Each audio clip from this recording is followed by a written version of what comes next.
Group 1 prelims పరీక్ష తేదీని ప్రకటించిన టీఎస్పీఎస్సీ. జూన్ 9న ఎగ్జామ్, మార్చి 14 వరకు అప్లికేషన్లకు అవకాశం. డ్రగ్స్ కేసులో వ్యాపారవేత్త వివేకానందతో పాటు మరో 2 అరెస్ట్. 10 మందిపై కేసులు. నిందితులు కొకైన్ తీసుకుంటున్నట్లు గుర్తింపు. రైతు బంధు భీమా కుంభకోణంలో ఏఈఓ శ్రీశైలంతో పాటు మరొకరు అరెస్ట్. రైతులు చనిపోయారని నిధుల కాజేత, సహకరించిన క్యాబ్ డ్రైవర్. జీనోమ్ వ్యాలీలో ప్రారంభమైన 21వ బయో ఆసియా సదస్సు. వైద్య సాంకేతికతపై చర్చ. రేపు పాల్గొననున్న సీఎం రేవంత్. అవినీతి ఆరోపణలతో జీహెచ్ఎంసీ అడ్వర్టైజ్మెంట్ డీఈ కార్తిక్ పై వేటు. ఇంజనీర్ ఇన్ చీఫ్ కు రిపోర్ట్ ఇవ్వాలని అధికారుల ఆదేశం. 2020 ఎల్ఆర్ఎస్ దరఖాస్తులపై కీలక నిర్ణయం తీసుకుంది రేవంత్ సర్కార్. మార్చి 31లోగా దరఖాస్తుదారులు లేఅవుట్లు క్రమబద్దీకరణ చేసుకునే అవకాశం ఇవ్వాలని నిర్ణయించింది. దేవాదాయ, వక్ఫ్, ప్రభుత్వ భూములు, కోర్టు ఆదేశాలు ఉన్న భూములను తప్ప ఇతర లేఅవుట్లను క్రమబద్దీకరించాలని డిసైడ్ అయింది. ప్రభుత్వ నిర్ణయంతో 20 లక్షల మంది దిగువ, మధ్యతరగతికి చెందిన దరఖాస్తుదారులకు మేలు జరగనుంది.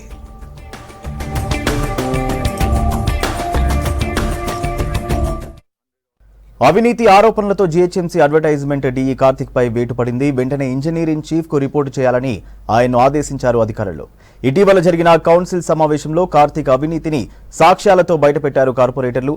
దీంతో అడ్వర్టైజ్మెంట్ లో జరిగిన అవినీతిపై హౌస్ కమిటీని వేస్తున్నట్లు ప్రకటించారు మేయర్ విజయలక్ష్మి. ఇక ఇప్పుడు కార్తిక్ ను బదిలీ చేశారు అధికారులు.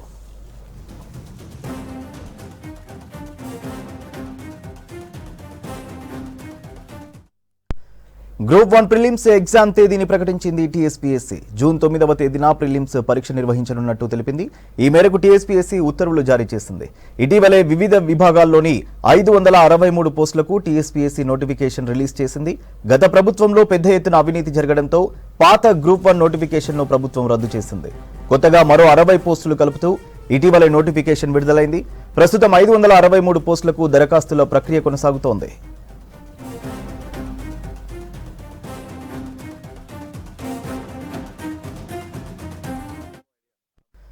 సెలబ్రిటీలు, వ్యాపారవేత్తలు, బడాబాబుల పిల్లలంతా ఓ చోట చేరారు. ఖాళీగా ఉంటే ఏం లాభం అనుకున్నారో ఏమో, డ్రగ్స్ పార్టీ ప్లాన్ చేశారు. హోటల్ ఓనరే పార్టీ అరేంజ్ చేయడంతో మనల్ని ఎవర్రా ఆపేది అనుకున్నారు అక్కడికి వచ్చిన వారు. ముందస్తు చిందేస్తూ డ్రగ్స్ తీసుకుంటూ జల్సా చేసుకున్నారు. ఇంతవరకు బాగానే ఉన్న విషయం కాస్త పోలీసులకు తెలియడంతో రైడ్ చేసి నిందితులను అరెస్ట్ చేశారు.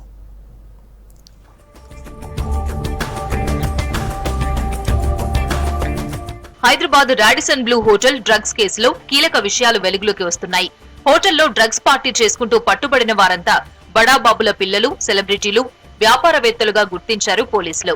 ముందు ముగ్గురే పట్టుబడినా తీగలాగితే డొంక మొత్తం కదులుతోంది. డ్రగ్స్ పార్టీలో పాల్గొన్న మొత్తం మందిని వెతికి మరీ పట్టుకుంటున్నారు పోలీసులు. రాడిసన్ డ్రగ్స్ కేసులో 10 మంది వీఐపీలపై పోలీసులు కేసు నమోదు చేశారు. రాడిసన్ హోటల్లో నిర్వహించిన పార్టీలో కొకైన్ ను పేపర్లో చుట్టి తీసుకున్నట్లు పోలీసులు నిర్ధారించారు. పార్టీలో పాల్గొన్న మొత్తం 10 మంది వీఐపీలకు నోటీసులు ఇచ్చారు. ఇందులో ప్రధానంగా వ్యాపారవేత్త వివేకానంద, అబ్బాస్లు ఉన్నారు. వీరందరిపై ఎఫ్ఐఆర్ నమోదు చేశారు పోలీసులు. ఈ డ్రగ్స్ పార్టీలో మరికొంతమంది ఉన్నట్లుగా అనుమానిస్తున్నారు. మనకు రాడిసన్ బ్లూ ఫలానా రూమ్ లో ఇలాంటి ఒకటి జరుగుతుందని మన ఎస్ఓటీ టీంకి వచ్చింది. Then based on the directions వాళ్ళు వెళ్ళారు. అక్కడికి వెళ్ళినాక మనం వెళ్ళేసరికి అక్కడ ఎవరు లేరు. బట్ అక్కడ వాడిన ర్యాపర్స్ ఏమున్నాయి, ఇక్కడ వైట్ పౌడర్స్ అవన్నీ దొరికినాయి. టెస్ట్ చేయగా we got to know that it is cocaine అని తెలిసింది. తర్వాత అక్కడ ఆ రూమ్ని ఎవరు వాడారని డీటెయిల్ తీసుకొని వెళ్ళి దెన్ జి వివేకానంద్ ఒక పేరు వచ్చింది. Then we track team and ఆ టీం, మన టీం కూడా అక్కడ ఎస్ఓటీ టీం వెళ్ళింది. దెన్ అదుపుకు తీసుకొని విచారించగా సో ఇట్లా 10 మంది వచ్చారు. అలాగే కొకైన్ అలాంటి ఒక మాదక ద్రవ్యాలు ఏమున్నాయో దాన్ని వాడాము అన్నట్టు సమాచారం వచ్చింది. అండ్ అతను కన్ఫెస్ కూడా అయ్యాడు. తర్వాత యూరిన్ టెస్ట్ చేయించగా ఆ యూరిన్ కూడా కొకైన్ కి పాజిటివ్ వచ్చింది. మొదటగా వివేకానంద, కేదార్నాథ్ తో పాటు నిర్భయులను అరెస్టు చేసి విచారించగా వీరికి అబ్బాస్ అనే వ్యక్తి నుంచి డ్రగ్స్ సప్లై అయినట్లు గుర్తించారు పోలీసులు. దీంతో అతన్ని కూడా అదుపులోకి తీసుకున్నారు. ఆ తర్వాత వ్యాపారవేత్త సందీప్, సెలబ్రిటీలు శ్వేత, లిషి, నెయిల్, క్రిష్, రఘుచరణ్ కూడా పార్టీలో ఉన్నట్లు గుర్తించి పోలీసులు అదుపులోకి తీసుకున్నారు.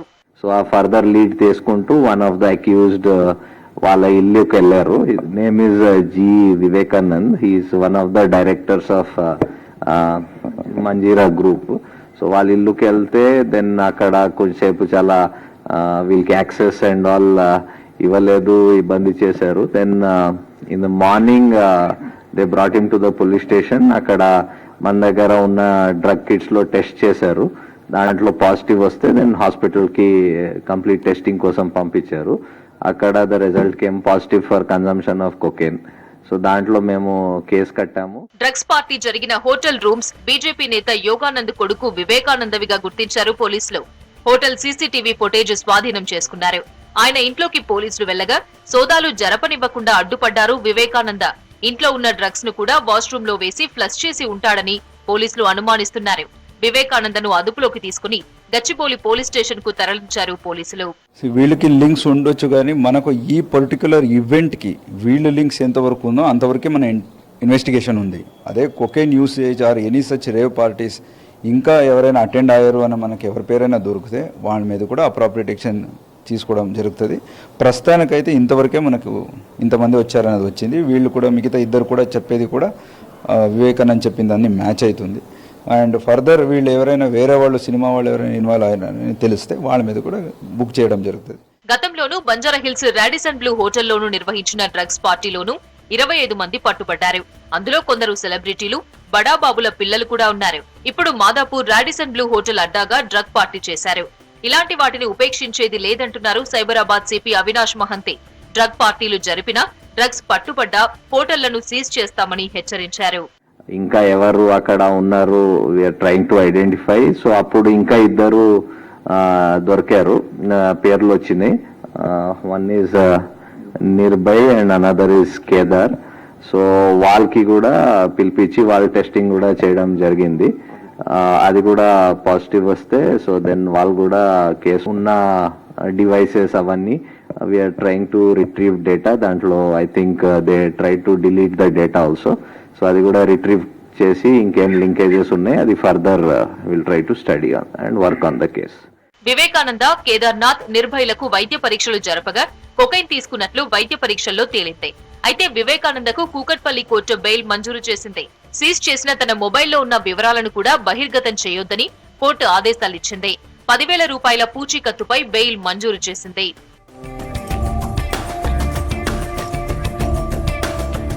పార్టీకి డ్రగ్స్ సరఫరా చేసిన అబ్బాస్ ను విచారించి కూపీ లాగుతున్నారు పోలీసులు. అబ్బాస్ కు డ్రగ్స్ ఎక్కడి నుంచి వచ్చాయి, ఈ పార్టీకి కాకుండా ఇంకా ఎవరికైనా డ్రగ్స్ సరఫరా చేస్తున్నారా అనే లింకులపై ఆరా తీస్తున్నారు. పార్టీ చేసుకుంటూ పట్టుబడ్డ 9 మందిపై ఎన్డీపీఎస్ యాక్ట్ కింద కేసులు నమోదు చేశారు పోలీసులు. జీహెచ్ఎంసీని గ్రీన్ అండ్ క్లీన్ సిటీగా రూపొందించడానికి ప్రత్యేక దృష్టి పెట్టామన్నారు మేయర్ గద్వాల విజయలక్ష్మి. బల్దియాలో అమలు చేస్తున్న బెస్ట్ ప్రాక్టీస్ పై అధ్యయనం చేసేందుకు 58 మంది కేరళకు చెందిన మున్సిపల్ మేయర్లు, చైర్మన్ సిటీకి వచ్చారు. సిటీలో అమలు చేస్తున్న విధానాల గురించి వారికి వివరించారు mayor Gadwal Vijayalakshmi, commissioner Ronald Ross.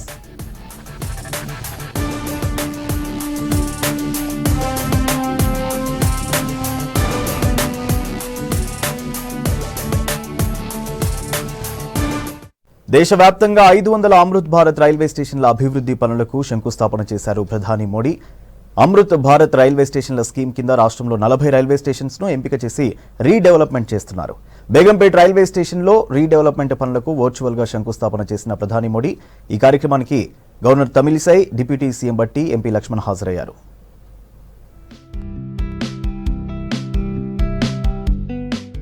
Railway స్టేషన్ల ఆధునీకరణ కార్యక్రమంలో పాల్గొనడం చాలా ఆనందంగా ఉందన్నారు రాష్ట్ర గవర్నర్ తమిళిసై సౌందరరాజన్.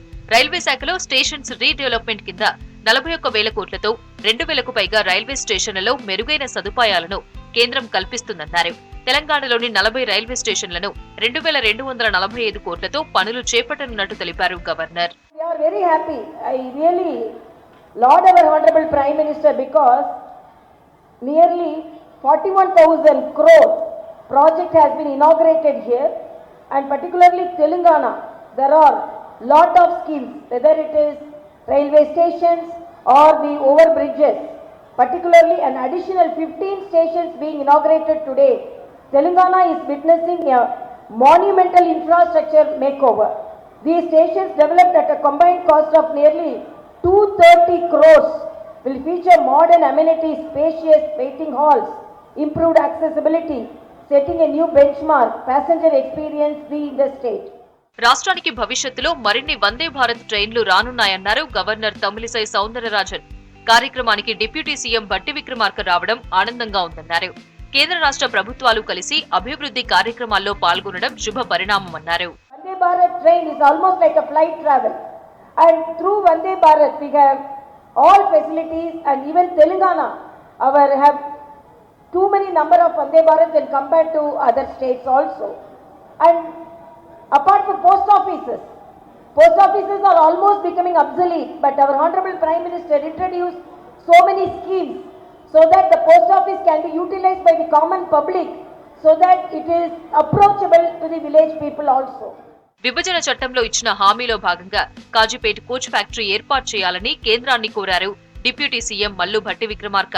ఆర్ఓబీలు, ఆర్యూబీలు ఎక్కువగా ఏర్పాటు కావడం సంతోషకరమన్నారు. రాష్ట్రంలో రైల్వే అభివృద్ధి పనుల మీద ప్రధాని నరేంద్ర మోదీ చూపెడుతున్న శ్రద్ధకు కృతజ్ఞతలు తెలిపారు.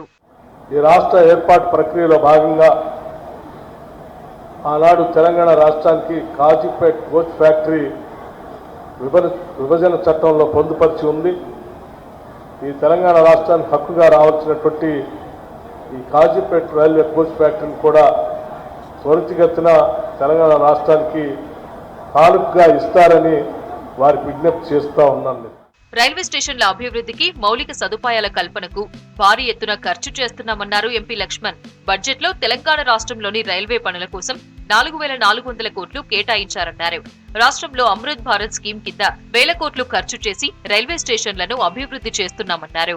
తెలంగాణకు ఇంత పెద్ద ఎత్తున నిధులు మొదటిసారిగా ఉమ్మడి ఆంధ్రప్రదేశ్ లో కూడా రైల్వే బడ్జెట్ లో as far as my knowledge goes 800 కోట్లు ఎక్కువగా కేటాయిస్తే మొన్న బడ్జెట్ లో కేవలం తెలంగాణ కోసం మాత్రమే 4,400 కోట్ల రూపాయలు రైల్వే బడ్జెట్స్, బ్రాడ్ గేజ్ మార్పిలు, ఎలక్ట్రిఫికేషన్, ముఖ్యంగా సికింద్రాబాద్ రైల్వే స్టేషన్ 750 కోట్ల రూపాయలతో అత్యంత ఆధునికరమైన పద్ధతుల్లో వరల్డ్ క్లాస్ స్టాండర్డ్స్ తో నిర్మాణం చేస్తాం. అమృత్ భారత్ స్టేషన్లలో భాగంగా రాష్ట్రంలో 169 కోట్లతో 15 కొత్త స్టేషన్స్ అభివృద్ధి చేపట్టనున్నారు రైల్వే అధికారులు. అందులో జడ్చర్ల, గద్వాల్, షాద్నగర్, మేడ్చల్, మెదక్, బాసరా, యాకుత్పుర, మిర్యాలగూడ, నల్గొండ, వికారాబాద్, పెద్దపల్లి, మంచిర్యాల, వరంగల్, బేగంపేట్ స్టేషన్స్ ఉన్నాయి. దామోదర్ రాజనరసింహతో Australia health minister Amber Jade Anderson సమావేశమయ్యారు. రాష్ట్రంలో మెడికల్, పారామెడికల్ కోర్సులు పూర్తి చేసిన అభ్యర్థులకు వెస్టర్న్ ఆస్ట్రేలియాలో ఉద్యోగ ఉపాధి అవకాశాలను అందిపుచ్చుకునే అంశంపై చర్చించారు. హైదరాబాద్ నగరంలో మెడికల్ వాల్యూ టూరిజం డెస్టినేషన్ గా ప్రసిద్ధి చెందిందని దామోదర్ రాజనరసింహ తెలిపారు. కాలోజీ హెల్త్ వర్సిటీ ద్వారా నాణ్యమైన వైద్య విద్యను అందిస్తున్నామన్నారు. రాష్ట్రంలో ప్రతి ఏటా 8,515 మెడికల్ గ్రాడ్యుయేట్స్, 6,000 మంది నర్సింగ్ గ్రాడ్యుయేట్స్లతో పాటు 22,000 మంది పారామెడికల్ కోర్సులను విజయవంతంగా పూర్తి చేస్తున్నామన్నారు. దామోదర్ రాజనరసింహ నర్సింగ్, పారామెడికల్ కోర్సులు పూర్తి చేసిన వారికి ప్రొఫెషనల్స్ గా శిక్షణ ఇచ్చి ఉద్యోగ అవకాశాలు కల్పిస్తామని హామీ ఇచ్చారు.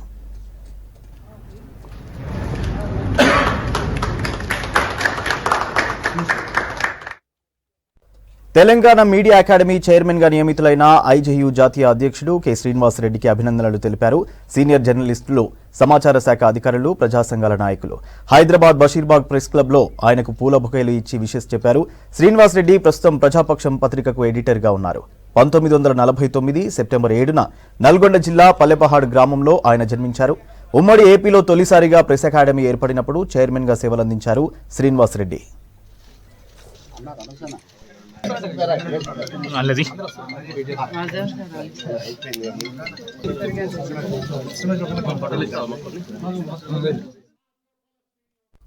21వ బయో ఆసియా సదస్సు ఇవాళ హైదరాబాద్ లో ప్రారంభమైంది. 3 రోజుల పాటు జరిగే సెమినార్లో ప్రపంచవ్యాప్తంగా 100కి పైగా ప్రముఖ శాస్త్రవేత్తలు, విదేశీ ప్రతినిధులు పాల్గొననున్నారు.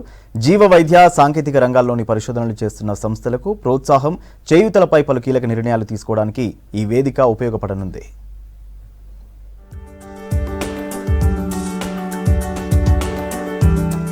హైదరాబాద్ మరో ప్రతిష్టాత్మక ఈవెంట్ కు వేదికైంది. 3 రోజుల పాటు జరిగే 21వ బయో ఆసియా సదస్సు ఇవాళ జోనోమ్ వ్యాలీలో ప్రారంభమైంది. ఈ సెమినార్ లో జీవ వైద్య సాంకేతిక రంగంలో విప్లవాత్మక మార్పులు, ఔషధ రంగంలో ఆవిష్కరణలు, ఔషధ పరికరాల ప్రోత్సాహకాలపై చర్చలు జరుపుతారు. ఇవాళ జీనోమ్ వ్యాలీలో భారత్ బయోటెక్ తో పాటు ఇతర కంపెనీలను విదేశీ ప్రతినిధులు సందర్శించారు. రేపు ఉదయం సీఎం రేవంత్ రెడ్డి దీనిపై ప్రసంగిస్తారు. ఈ ఏడాదిలో జరిగే ఈ సదస్సును డాటా అండ్ ఏఐ రీడిఫైండింగ్ పాసిబిలిటీస్ అనే థీమ్ తో నిర్వహిస్తున్నారు.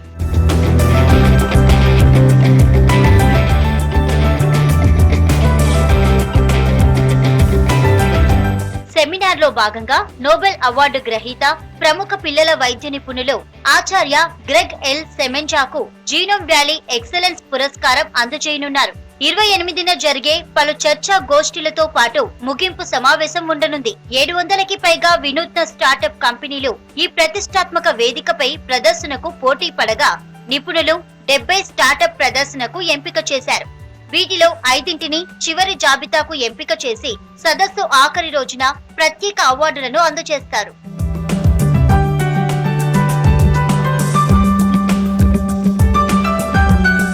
హైదరాబాద్ వేదికపై జరుగుతున్న 21వ బయో ఆసియా సదస్సులో నూతన ఆవిష్కరణలను ప్రదర్శించడం సంతోషంగా ఉందన్నారు ఐటీ పరిశ్రమల శాఖ మంత్రి దుద్దిల్ల శ్రీధర్ బాబు. జీవ వైద్య రంగంలో అంతర్జాతీయ స్థాయిలో తెలంగాణ ఖ్యాతిని విస్తరించడానికి ఈ సదస్సు ఉపయోగపడుతుందన్నారు. రానున్న రోజుల్లో హెల్త్ ప్రొఫైల్ మంచి ట్రీట్మెంట్ కు దగ్గర చేస్తుందని చెప్పారు. జరగబోయే బయో ఏషియా కాన్ఫరెన్స్ 2 రోజులు జరగబోయే బయో ఏషియా కాన్ఫరెన్స్ లో మరి పెద్ద లైఫ్ సైన్సెస్ కు సంబంధించిన ప్రతినిధులు కానీ పెద్ద కంపెనీస్ వారు కానీ ఇక్కడికి రాబోతా ఉన్నారు. దాంట్లో మరి ముఖ్యమంత్రి గారు కూడా ప్రభుత్వం తరఫున 2 ప్రధానమైన నిర్ణయాలు కూడా తీసుకోవటం జరుగుతుంది.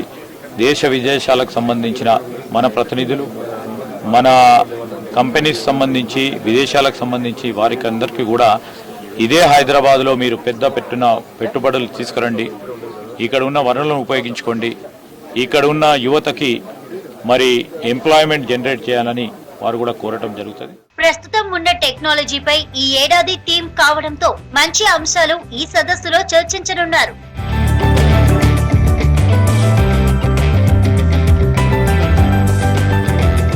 హైదరాబాద్ బాగ్లింగంపల్లిలోని సుందరయ్య విజ్ఞాన కేంద్రంలో అఖిల భారత యూనివర్సిటీ విద్యార్థుల ఆధ్వర్యంలో భారత్ బచావో సదస్సు జరిగింది. చీఫ్ గెస్ట్ గా Bengaluru varsity professor Niranjan Aradhya, all India Bharat Bachao vice chairman Gade Innaiah పాల్గొన్నారు. బీజేపీ ప్రభుత్వం విద్యా వ్యవస్థలను కాషాయీకరణ చేస్తుందన్నారు వక్తలు. ఐఐటి ఇన్స్టిట్యూట్లలో మూఢనమ్మకాలను పెంచి ప్రోత్సహిస్తుందన్నారు. లోక్సభ ఎన్నికల్లో బీజేపీని ఓడించాలన్నారు వక్తలు. కార్యక్రమంలో దేశంలోని ప్రముఖ వర్సిటీల ప్రొఫెసర్లు, విద్యార్థులు పాల్గొన్నారు. Products of a long historical struggle of humanity, not only India.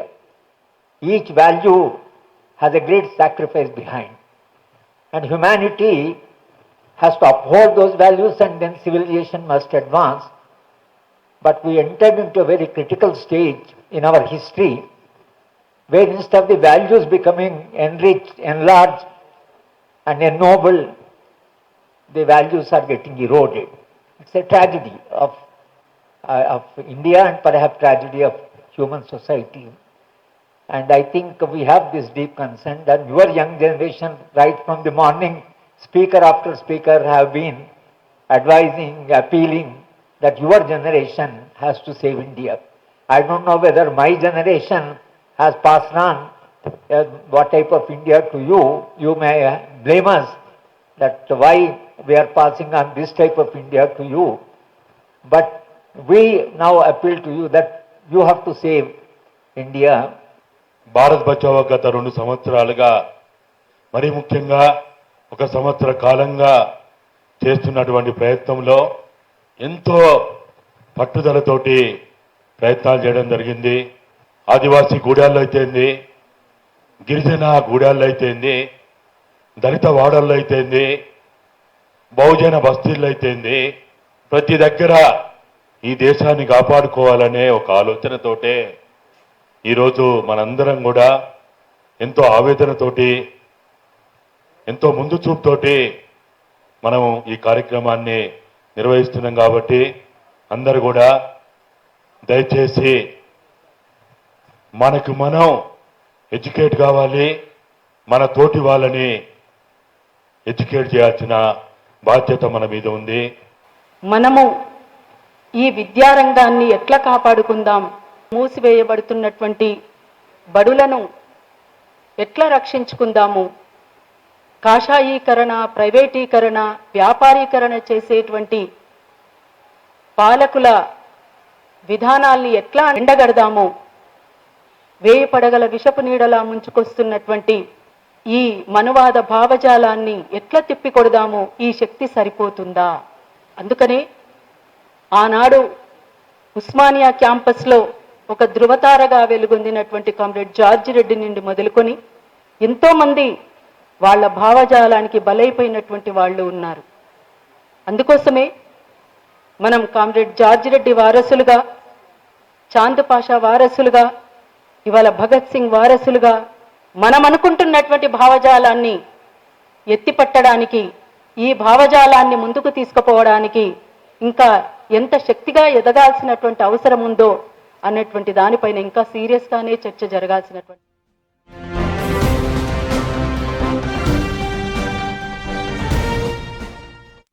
Mega DSC ప్రకటించి 24,000 పోస్టులు భర్తీ చేయాలంటూ హైదరాబాద్ విద్యాశాఖ కమిషనర్ కార్యాలయం దగ్గర ఆందోళన చేశారు నిరుద్యోగులు. గత బీఆర్ఎస్ సర్కార్ డిఎస్సి వేయకపోవడంతో తమకు ఉద్యోగాలు రాలేదని, ప్రభుత్వ పాఠశాలల్లో సరైన విద్య అందలేదని అన్నారు. నిరుద్యోగుల ఆందోళనకు జాతీయ బీసీ సంక్షేమ సంఘం అధ్యక్షుడు, రాజ్యసభ సభ్యుడు ఆర్ కృష్ణయ్య మద్దతు తెలిపారు. వెంటనే టెట్, డిఎస్సి నోటిఫికేషన్ విడుదల చేసి నిరుద్యోగులను ఆదుకోవాలని డిమాండ్ చేశారు. నిరుద్యోగులను పూర్తిగా నిర్లక్ష్యం చేసింది. ప్రస్తుతం ముఖ్యమంత్రి ఏమన్నాడు, నేను రాగానే మెగా డిఎస్ చేస్తా, ఎన్ని వేకెన్సీలు ఉంటే అన్ని వేకెన్సీలు భర్తీ చేస్తా అని మాట ఇచ్చాడు. కానీ 11,000, 9,000, 12,000 అని మేము ముఖ్యమంత్రికి విజ్ఞప్తి చేస్తున్నాం. ఎస్సీ ఎస్టీ బీసీ పిల్లలు చదివే స్కూళ్ళల్లో టీచర్లు లేకుండా పాఠశాలలు నడుపుతారా? అందుకే మెగా డిఎస్సి ప్రకటించి 24,000 టీచర్ పోస్టులు భర్తీ చేయాలని డిమాండ్ చేస్తున్నాం. సెక్రటరియట్ ముట్టడిస్తూనే ఉంటాం.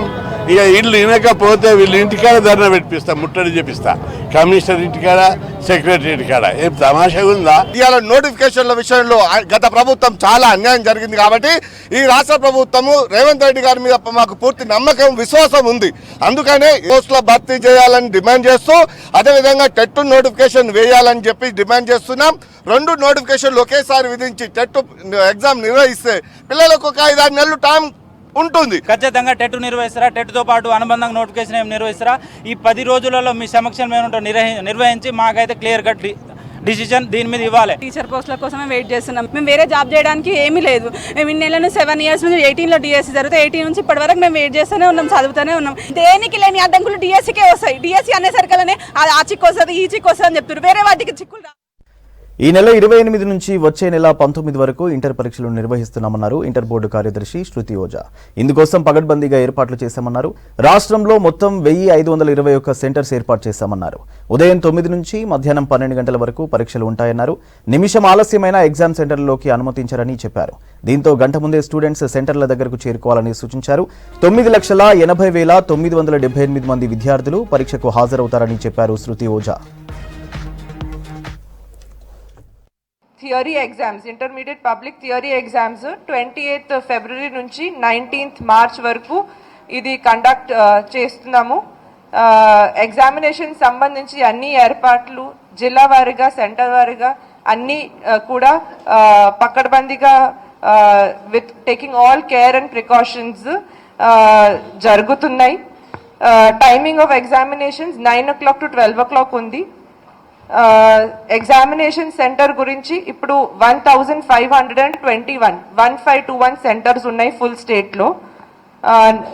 9,80,978 నంబర్ ఆఫ్ స్టూడెంట్స్ అపియర్ అవుతున్నారు ఫస్ట్ ఇయర్, సెకండ్ ఇయర్ కలిపి. First year 4,78,718, second year 5,02,260 students appear అవుతున్నారు.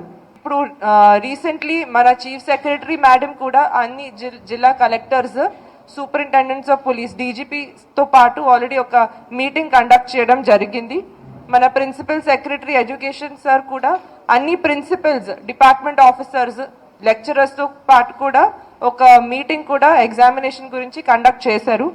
సో అందరికీ ఇది పకడ్బందీగా టేకింగ్ ఫుల్ ప్రికాషన్స్తో ప్రాపర్లీ అరేంజ్మెంట్స్తో కండక్ట్ చేయాలి, ఇన్స్ట్రక్షన్స్ కూడా ఇవ్వడం జరిగింది. జిల్లా లెవెల్లో కూడా అందరూ విత్ ఫుల్ ప్రిపరేడ్నెస్ ఉన్నారు. అండ్ ఈసారి there will be no issues, స్మూత్గా ప్రశాంతంగా పీస్ఫుల్గా స్టూడెంట్ ఫ్రెండ్లీ అన్ని అరేంజ్మెంట్స్ కూడా డ్రింకింగ్ వాటర్ సంబంధించి మన డెస్క్ సంబంధించి అన్ని అరేంజ్మెంట్స్ కూడా 100% మనం రెడీ ఉన్నాము ఫర్ దిస్ ఎగ్జామ్. ఎలాంటి ప్రాబ్లమ్ ఇష్యూస్ రాకుండా ఇది ఈ ఇయర్ చాలా స్మూత్గా నడుస్తుంది. ఆల్రెడీ ప్రాక్టికల్ ఎగ్జామ్స్ కూడా వితౌట్ ఎనీ ఇష్యూస్ స్మూత్గా నడిచింది. సేమ్ వే ఈ థియరీ ఎగ్జామ్స్ కూడా ఈ ఇయర్ ప్రాపర్గా నడుస్తుంది. మనం అందరం జిల్లా లెవెల్ నుంచి ఇక్కడి వరకు ఆన్ ట్రాక్ ఉన్నాయి అన్ని అరేంజ్మెంట్స్ అండ్ ఎలాంటి స్టూడెంట్స్కి ఇబ్బంది రాకుండా జరుగుతాయి. జిల్లా లెవెల్లో మీకు తెలుసు మన రెగ్యులర్గా అన్ని అరేంజ్మెంట్స్ ఎట్లా జరుగుతాయో ఈసారి కూడా అలాగే ఇంకా బెటర్ వేలో జరుగుతాయి. ఎలక్ట్రిసిటీ డిపార్ట్మెంట్ నుంచి మన health department, police department, school education department, ఇంకా పోస్టల్ డిపార్ట్మెంట్, కన్సర్న్ రెవెన్యూ అధికారులతో కూడా జిల్లా లెవెల్లో not once but twice 2-3 times జిల్లా కలెక్టర్ లెవెల్లో రివ్యూ తీసుకోవడం జరిగింది. ఎగ్జామినేషన్ పర్సనల్ సంబంధించి మనము already chief superintendents, department officers, invigilators squads కూడా పెట్టడం జరిగింది. చాలా జిల్లాలో మన బోర్డ్ అరేంజ్మెంట్స్తో కాకుండా ఇంకా అడిషనల్గా కూడా టీమ్స్, అబ్జర్వర్స్ పెడుతున్నారు ఇంకా పక్కడబందిగా చేయడానికి. FIFA world cup qualifier match కి హైదరాబాద్ ఆతిథ్యం ఇవ్వనుంది. గచ్చిబౌలి స్టేడియం వేదికగా జూన్ 6వ తేదీన మ్యాచ్ జరగనున్న ఫిఫా ఇటీవలే ప్రకటించింది. ఈ మ్యాచ్ కోసం ప్రభుత్వం గ్రీన్ సిగ్నల్ ఇవ్వడంతో గచ్చిబౌలి స్టేడియాన్ని రినోవేషన్ చేసే పనిలో నిమగ్నమయ్యారు శాట్స్ అధికారులు, తెలంగాణ ఫుట్బాల్ అసోసియేషన్ ప్రతినిధులు, ఫార్మర్ ప్లేయర్లు. ఈ మ్యాచ్ తో హైదరాబాద్ ఫుట్బాల్ కి తిరిగి పూర్వ వైభవం తీసుకొస్తామంటున్న former football player, Telangana football association secretary GP ఫాల్గునతో మా reporter Narender face to face. మరో ఇంటర్నేషనల్ మ్యాచ్ జరగనుంది, అది కూడా ఫుట్బాల్లో. గత 15-20 సంవత్సరాల నుంచి ఫుట్బాల్ని పట్టించుకోలేదని చాలామంది ఇంటర్నేషనల్ ప్లేయర్స్ కూడా అన్నారు. కానీ ఇప్పుడు వచ్చే జూన్లో మ్యాచ్ జరగబోతుంది. దానికి సంబంధించిన ఏర్పాట్లు ఏమేమి చేయబోతున్నారు, మనతో ఇంటర్నేషనల్ ఫార్మర్ ఫుట్బాల్ ప్లేయర్ ఉన్నారు, ఒకసారి తెలుసుకుందాం. హాయ్ సార్, ఫస్ట్లీ కంగ్రాచులేషన్స్, మీ ఫైటింగ్కి ఒక వచ్చిందనుకోవచ్చు. సో జరగబోయే మ్యాచ్ గురించి చెప్పండి, ఎప్పుడు జరగబోతుంది ఏంటి? జూన్ 6th అండి. యాక్చువల్గా ఇది మనకు ఫిబ్రవరి గురించి కూడా అడిగాము పాత గవర్నమెంట్ ఉన్నప్పుడు. సో కొద్దిగా లెటర్స్ ఈ ఎలక్షన్స్ వల్ల వాళ్ళు రాలేకపోవడం వల్ల అస్సాంకి వెళ్ళిపోయింది అది మ్యాచ్. సో మళ్ళీ నేను ఎగ్జిక్యూటివ్ కమిటీ మెంబర్ని కూడా. సో నాకు ఎక్కువ ఇంట్రెస్ట్గా ఉన్నది. ఆ రోజులలో మేము ఆడే రోజుల్లో ఇండియాకి ఆడేవాళ్ళము, చాలా మంది ఉండే. కొద్దిగా ఫుట్బాల్కి హైదరాబాద్లో కొద్దిగా ఆదరణ తగ్గింది. స్టేట్ గవర్నమెంట్ ముందుండే గవర్నమెంట్ కూడా స్పోర్ట్స్కి అంత ఎంకరేజ్ చేయలేదు. సో లక్లీ మనకు జూన్ 6th కోవిడ్తో మ్యాచ్ ఉంది, వరల్డ్ కప్ క్వాలిఫై మ్యాచ్. నేను అనుకుంటాను సౌత్లో ఇంతవరకు అది జరగలేదు వరల్డ్ కప్కి సంబంధించిన match. So this is the first time. So దాని గురించి మాట్లాడడం వల్ల రేవంత్ రెడ్డి గారు సీఎంని కలవవలసి వచ్చింది 15 days కింద. ఆయన చెప్పాడు ఏదేమైనా సరే ఈ మ్యాచ్ మనకు తీసుకోవాలని. కానీ కొన్ని అబ్జెక్షన్స్ ఉన్నాయి. బకెట్ చైర్స్ అనేది వరల్డ్ కప్లో మ్యాచ్ ఉండాలంటే ఫీఫా స్టాండర్డ్ ఉండాలి. ఫీఫా స్టాండర్డ్కి మనకు 2-3 అడ్డంకులు ఉన్నాయి. ఆ అడ్డంకుల కోసం మనము రేవంత్ రెడ్డి గారిని 2-3 times. So FIFA world cup స్టాండర్డ్స్కి రావాలంటే ఏమేమి కావాలి, ఏమేమి చేయాలి stadium? First of all FIFA దానికి కావాలంటే వాళ్ళ ఒక 3 మేజర్ అబ్జెక్షన్స్ పెట్టారు ఇప్పుడే రీసెంట్గా. ఏంటంటే ఒకటైతే గ్రౌండ్ పిచ్ గురించి. సో గ్రీనరీ ఓకే, ఇది 80% ఉంది. రేపు వెనస్డే మా ఫారెన్ నుంచి కూడా మేము కోచెస్ని పిలిచాము, వాళ్ళు వచ్చి వెరిఫై చేసి దీన్ని రిపేర్ చేద్దామనేది ఒక పాయింట్. నెక్స్ట్ ఏంటంటే స్టేడియంకి కంపల్సరీ మనకు చైర్స్ ఉండాలండి. వితౌట్ చైర్స్ ఫీఫా ఒప్పుకోదు. సో బకెట్ చైర్స్ అయితే కంపల్సరీ ఉండాలి. సో రేవంత్ రెడ్డి గారు నిన్న కలిసినప్పుడు ఆయన చెప్పాడు ఎంత డబ్బులైనా దేనికే మీరు వెనకాడొద్దు. సో ఐ ఆమ్ దేర్, ఈ వరల్డ్ కప్ మ్యాచ్ ఎట్లయినా జరగాలని. సో అప్పుడు మా ఫెడరేషన్ ప్రెసిడెంట్ కూడా వచ్చాడు, కళ్యాణ్ చౌబే అని, నా చైర్మన్ కేటీ మయ్యి గారు. సో ప్రెసిడెంట్ అయితే ఇక్కడ లేరు. సో మేము నలుగురం వెళ్ళి రేవంత్ రెడ్డి గారిని 2 సార్లు కలవడం జరిగింది. ఆయన ఇమ్మీడియట్గా చెప్పాడు అక్కడ ఓఎస్డీస్కి ఇద్దరికి ఇమ్మీడియట్గా మీరు ఆన్ ద యాక్షన్ రావాలని. So luckily all the team ఇవాళ మేము ఇక్కడికి వచ్చాము. ఢిల్లీ నుంచి కూడా మేము ఇవాళనే వాళ్ళ 3 ఇంజనీర్ని పిలిపించాము ఈ బకెట్ చైర్స్ కోసం. సో వాళ్ళంతా వెరిఫై అవుతుంది, ఇప్పుడే డిస్కషన్స్ అవుతున్నాయి. సో అది పాజిటివ్ రెస్పాన్స్ ఉంది. గ్రౌండ్ గురించి ఎల్లుండి మా గ్రౌండ్స్ టెక్నికల్ పర్సన్స్ వస్తున్నారు. సో ఈ గ్రౌండ్ అండ్ ఆ బకెట్ చైర్స్ పెట్టడానికి ఎంత టైం పడుతుంది సార్? అంటే ఇప్పుడు మ్యాచ్కి ఇంకా 2-3 మంత్సే ఉంది. సో ఈ 2-3 మంత్స్ లోపు ముందే ప్రిపరేషన్స్ కూడా చేయాలి కదా, దానికి ఎంత టైం పడుతుంది? నేను అనుకుంటాను నేను ఒక ప్లేయర్గా చెప్పగలుగుతాను, ఆల్రెడీ 80% మనకు ఉన్నాయండి. సో స్టెప్స్ ఉన్నాయి. ఓన్లీ బకెట్ చైర్స్ ఏంది, వాళ్ళు స్క్రూ నట్స్ ఉంటాయి, అవి ఫిట్ చేయడమే. Maximum 15 days. సపోజ్ వచ్చిందే అంటే వర్క్ మొత్తం స్టేడియం 15 daysలో చేస్తారు. Ground it will take 1 month. So 90% ఉంది. కొద్దిగా అవుట్స్కట్స్లో మళ్ళీ ground, even though international level కాబట్టి దానికి చాలా, ఈవెన్ వాళ్ళు మడ్ కూడా చూస్తారు, ఇంజురీ కావద్దని ప్లేయర్లకు. థర్డ్ పాయింట్ ఏంటంటే వాళ్ళకు ఇంకో కోచ్ది ఒక అబ్జెక్షన్ ఉంది. హైదరాబాద్ అది మన లాస్ట్ మ్యాచ్, ఆ మ్యాచ్లో మనం నెగ్గితేనే ఇండియా టీం ముందుకెళ్తుంది. సో కోచ్కి ఏంటంటే హైదరాబాద్లో న్యూ కోచ్, అంత జనం వస్తారా అనేది ఒక డౌట్ ఉంది. సో నేను యాజ్ ఎ ప్లేయర్గా చెప్పాను, ఐఎస్ఎల్కే వస్తున్నారు సార్. ఇందులో మన సీఎం గారు కూడా చెప్పారు, మీకు జనం వచ్చేదానికి నేను హామీ ఇస్తున్నాను, డెఫినెట్గా వస్తుందని మా ప్రెసిడెంట్ గారు కూడా చెప్పారు. నిన్న ఈసీ మీటింగ్లో కూడా మళ్ళీ దాని గురించి అబ్జెక్షన్స్ మీటింగ్ అప్డేట్ చేశాడు మా కళ్యాణ్ చౌబే. సో నేను కూడా ఆన్లైన్లో ఉన్నట్టు. సో మన తరఫు నుంచి అంత ప్రయత్నం చేస్తున్నాం. బట్ ఒక్కటి పాజిటివ్గా ఉంది, గవర్నమెంట్ చాలా పాజిటివ్గా ఆన్సర్ ఇచ్చాడు. లక్కీలీ వీఆర్ 2 times నేను సీఎంని కలిసిన దీని గురించి. ఆయన దగ్గర నుంచి నేను చూస్తే అయితే ఇమీడియట్గా అండ్ బీయింగే నేను, ఎందుకంటే ఆయన ఒక ఫుట్బాల్ ఆడతాడు సీఎం గారు. సో ఆయనకు కూడా చెప్పాను, అంటే డెఫినెట్ పాల్గొన గారు మనం చేద్దాం. ఇంకో వర్డ్ కూడా అన్నాడు, ఈ ఒక మ్యాచ్ అయినాక మళ్ళీ స్టేడియం అట్లే పడిపోతుందా అంటే మా ప్రెసిడెంట్ చెప్పాడు, సార్ మీకు అన్ని మ్యాచెస్ ఇస్తాను, గ్రౌండ్ ఇంత పెద్ద గ్రౌండ్ మీరు కరెక్ట్గా యూటిలైజ్ చేయండి. ఇమీడియట్గా Under-20 నేషనల్ అనేది ఫస్ట్ టైం అవుతుంది, అది మీకు ఇస్తానని రైటింగ్లో కూడా ఇచ్చాడు ప్రెసిడెంట్. సో అట్లానే ఐఎస్ఎల్, ఐ లీగ్, ఈ నేషనల్స్ కూడా ఇక్కడ జరుగుతాయని ఆయన వర్డ్ ఇచ్చాడు. కాబట్టి సో ఈ సమయం ఇచ్చిన ఛానల్కి మీకు కూడా ప్లీజ్ ఈ స్పోర్ట్స్ని ఎంకరేజ్ చేయండి. యాజ్ ఎ స్పోర్ట్స్ మ్యాన్గా రిక్వెస్ట్ చేశాను. నేను ఇంకా రేవంత్ రెడ్డి గారు ఇంకో వర్డ్ కూడా నా పర్సనల్ రిక్వెస్ట్ చేశాను, sir first impression is best అనేది. స్టేట్ గవర్నమెంట్ ఏ అసోసియేషన్స్కి డబ్బులు లేవు, సో మీరు అన్ని అసోసియేషన్స్ కొద్దిగా డబ్బు ఇస్తే బాగుంటుంది అనేది. సో ఆయన ముందుగా డెఫినెట్గా ఆయన అన్నాడు, పాలన గారు డెఫినెట్గా చేస్తానండి అని. సో నేను పాజిటివ్గా ఆలోచిస్తున్నాను, బీయింగ్ ఆయన స్పోర్ట్స్ మ్యాన్ కాబట్టి. సో డెఫినెట్గా స్పోర్ట్స్ మంచి రోజులు వస్తున్నాయని అనుకుంటున్నాను. ఎన్ని రోజులు ఆడాలన్నా ప్రతిరోజు ఆన్ టోస్ ఉండాలి. సో దయచేసి పేరెంట్స్ కూడా రిక్వెస్ట్ చేస్తున్నాం, మీ టీవీ ద్వారా అందరు పిల్లలకి మీరు స్పోర్ట్స్ ఎరీనాలో వదలండి దయచేసి. నాకు 100% కాన్ఫిడెంట్గా చెప్తున్నాను, చదువుతో పాటు గేమ్స్ కూడా ఉంటే పిల్లలు చాలా భవిష్యత్తు ఉంటుంది. థ్యాంక్ యూ వెరీ మచ్ అండి. థ్యాంక్ యూ టీవీ వారికి ధన్యవాదాలు. Thank you. ఇది ఓవరాల్గా అంటే ఈ స్టేడియంని మరొక నెల నుంచి 2 నెలలలోపు పూర్తిగా పునర్నిర్మాణిస్తా అంటున్నారు. దీంతోపాటు హైదరాబాద్ ఫుట్బాల్కి తిరిగి పూర్వ వైభవం తీసుకురావడమే తమది ఏమంటున్నారు ఫార్మర్ ప్లేయర్స్. కెమెరామెన్ సురేష్తో నరేందర్, V6 న్యూస్, హైదరాబాద్. ఇంటి వద్దే ప్రభుత్వ వైద్యం పొందే వెసులుబాటు టెలిమెడిసిన్ సర్వీస్ ద్వారా అందిస్తున్నారు. కరోనా సమయం నుండి సర్వీస్ మరింత స్ట్రెంథెన్ చేశారు అధికారులు. బస్తీ దవాఖానా నుంచి పెద్ద ఆసుపత్రుల వరకు టెక్నాలజీని వాడుకుంటూ ప్రజలకు సేవలు అందిస్తున్నారు. ఒక్కో రోజు ఒక్కో స్పెషలిస్ట్ సలహాలు, సూచనలు ఇస్తున్నారు.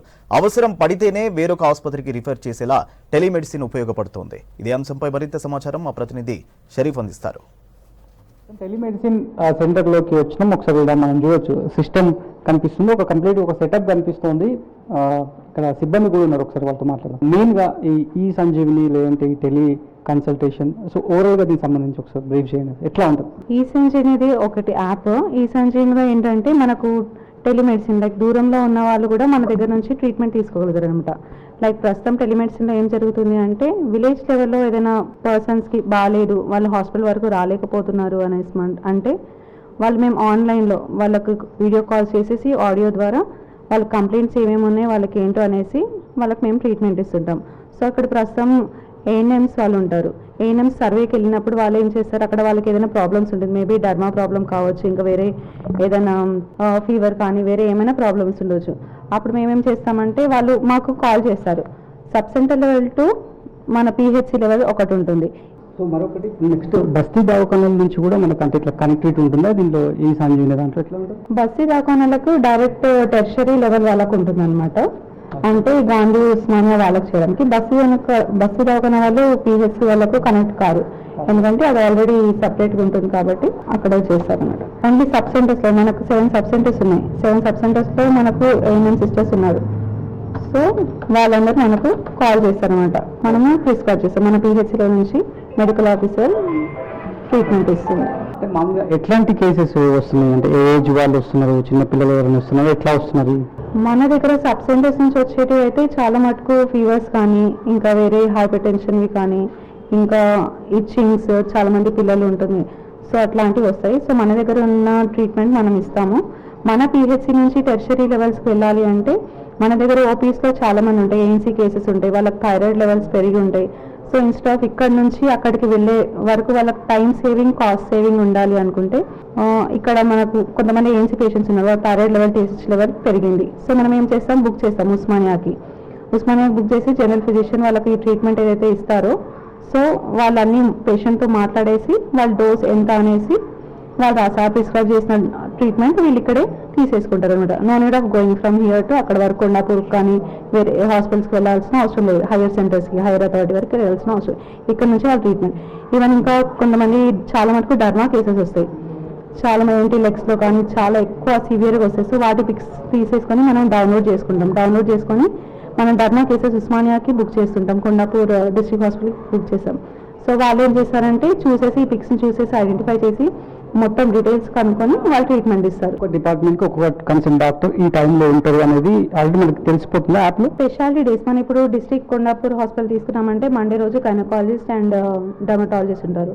ట్యూస్డే రోజు వేరే స్పెషాలిస్ట్ జనరల్ ఫిజిషియన్, వెడ్నెస్డే రోజు పీడియాట్రిషియన్ ఉంటారు, అండ్ థర్స్డే రోజు సర్జన్ ఉంటారు, ఫ్రైడే రోజు అగైన్ గైనకాలజిస్ట్ ఉంటారు, సాటర్డే రోజు అగైన్ ఆర్థోపెడిషియన్. పెద్ద హాస్పిటల్స్ చూసేస్తే నీమ్స్ కానీ, ఎయిమ్స్ కానీ, ఇంకా ఉస్మానియా, గాంధీ, ఇవన్నీ ఏమో దాంట్లో ప్రతిరోజు ఎవ్రీ స్పెషాలిటీస్ ఉంటుంది. ఎండోక్రైనాలజిస్ట్ ప్రతి ఒక్క స్పెషాలిటీస్ అవైలబుల్ ఉంటారు. డిస్ట్రిక్ట్ హాస్పిటల్ మాత్రం ఈచ్ డే ఈచ్ స్పెషాలిటీ అనేసి వాళ్ళు సపరేట్ చేసి పెట్టారు. మామూలుగా ఎప్పుడన్నా ఈ టెక్నికల్ గ్లిచ్ చేసేమని వస్తే వెంటనే సార్ట్ అవుట్ చేసే విధంగా కూడా మన దగ్గర అవైలబుల్ ఉంటుందా? అవైలబుల్ ఉంటుందండి. ఓవరాల్గా ఎట్లా యూస్ఫుల్ అవుతుంది అంటే బిఫోర్ కోవిడ్, ఆఫ్టర్ కోవిడ్ చాలా చేంజెస్ వచ్చేసినాయి మెడికేషన్స్లో కూడా. కోవిడ్ నుంచి ఇది ఎక్కువ యూటిలైజ్. ఇంతకుముందు చాలా చదివామనుకుంటా టెలిమెడిసిన్ అనేసి. సో టెలిమెడిసిన్ అనేసి విన్నాం ఏంటంటే ఇంతకుముందు బయట జరుగుతుండే, ఇప్పుడు ప్రస్తుతం మన దగ్గర కోవిడ్ దగ్గర నుంచి స్టార్ట్ అయింది. సో ఇంట్లో కూర్చొని కన్సల్టేషన్ ట్రీట్మెంట్ తీసుకోవడం అది జరుగుతుంది. అప్పటి నుంచి దీనికి మన గవర్నమెంట్ సెటప్లో కూడా ఇది ఎక్కువ యూటిలైజ్ అవుతూ ఉందన్నమాట. జనాల్లో అవేర్నెస్ ఉందా? మామూలు వచ్చి ఇట్లా ఇప్పుడు మన పిహెచ్సి లెవెల్కి వచ్చిన వాళ్ళకి మేము అవేర్నెస్ అంటే వాళ్ళ ట్రీట్మెంట్ వాళ్ళని చూసేసి సిమ్టమ్స్ చూసేసి మేము వాళ్ళకి పంపిస్తూ ఉంటే వాళ్ళు చూసి ఓకే ఇలాంటి ఫెసిలిటీ మన దగ్గర అవైలబుల్ ఉందనేసి వాళ్ళు వచ్చి ట్రీట్మెంట్ తీసుకుంటున్నారు. They are very thankful for that. ఎందుకంటే అక్కడ వరకు కాస్ట్ సేవింగ్. ఉస్మానియాకి వెళ్తుంటారు, ఒక పేషెంట్ అయితే ఇక్కడ నుంచి నేను పంపించాను కొన్ని రిపోర్ట్స్, యూహెచ్సి స్కాన్ అవన్నీ ఏదైతే అడ్వైస్ చేశారో ఇక్కడ నుంచి అక్కడికి వెళ్ళేసి దయానంద్ అనే పేషెంట్, సో తనకు సర్జరీ కూడా అయిందనమాట. సో ఊరికే అక్కడిక్కడ తిరగకుండా ఇక్కడ నుంచి అన్ని మనకు ఇన్వెస్టిగేషన్స్ వాళ్ళు ఏమేమి అడ్వైస్ చేస్తున్నా అవన్నీ చేయించుకొని, బ్లడ్ ఇన్వెస్టిగేషన్స్ కానీ, స్కాన్స్ కానీ అవన్నీ మన దగ్గర చేయించుకొని డైరెక్ట్ ఫైనలైజ్గా అక్కడికి వెళ్ళి సర్జన్స్తో కలిసి వాళ్ళు బుక్ చేసేస్తున్నారు. మేజర్ ఉంటే వాళ్ళని ఫిజికల్ గానే వెళ్ళాలని చెప్పి సజెస్ట్ వెళ్ళాలి, ఫిజికల్గా వెళ్ళాల్సి వస్తుంది. కొన్ని మేజర్ మనం ఇప్పుడు అబ్డామినల్ పాల్పేషన్ చేయాలి, కొన్ని ఉంటాయి లిమిటెడ్ సిమ్టమ్స్ వరకు మనం చేయగలుగుతాం చూసేసి. కానీ మిగతా అన్ని టచ్ డెఫినెట్గా ఉండాలి. పాల్పేట్ చేయడం కానీ, చూడటం కానీ అది వేరే ఉంటుంది. That is different. ఒకవేళ మనకి ఏమైనా కాంప్లికేట్ కానీ క్రిటికల్ అనిపిస్తే డెఫినెట్గా మనం హైయర్ సెంటర్స్కి రిఫర్ చేసేస్తాం. సో ప్రస్తుతానికైతే టెక్నికల్ గ్లిచెస్ వచ్చినా కూడా వెంటనే దాన్ని సార్ట్ అవుట్ చేసే విధంగా కూడా మెకానిజం కూడా అందుబాటులో ఉంచామనేటువంటి విషయాలను కూడా సిబ్బంది అంతా కూడా చెప్తున్నారు. కెమెరా పర్సన్ మహేష్తో కలిసి షరీఫ్, G6 న్యూస్, హైదరాబాద్. మేడ్చల్ జిల్లా పర్వతాపూర్లో మిక్చర్, బూందీ తయారీ కంపెనీపై మల్కాజ్గిరి ఎస్ఓటీ పోలీసులు దాడి చేశారు. గడువు తీరిన కెమికల్స్తో తయారు చేస్తున్న మిక్చర్, బూందీ, పల్లి ప్యాకెట్లను స్వాధీనం చేసుకుని ఒకరిని అరెస్ట్ చేశారు. కంపెనీని సీజ్ చేశారు. ఎక్స్పైరీ అయిన కెమికల్స్ను స్వాధీనం చేసుకున్నారు. ప్రమాదకర రసాయనాలతో తయారు చేస్తున్న పదార్థాలను తింటే క్యాన్సర్ వచ్చే అవకాశం ఉందన్నారు పోలీసులు.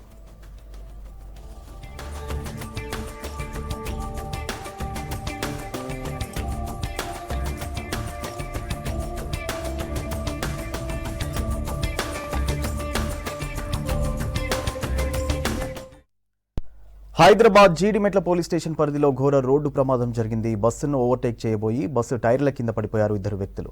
ప్రమాదంలో ఒకరు అక్కడికక్కడే చనిపోయారు, మరొకరికి తీవ్ర గాయాలయ్యాయి. గాయపడ్డ బాధితుడిని స్థానిక హాస్పిటల్కు తరలించారు. బాలానగర్ నుంచి జిన్నారం వెళ్తుండగా ప్రమాదం జరిగింది. బస్సును అతివేగంగా ఓవర్టేక్ చేయడంతోనే ప్రమాదం జరిగినట్టు తెలుస్తోంది. ఘటనపై కేసు నమోదు చేసి దర్యాప్తు చేస్తున్నారు పోలీసులు.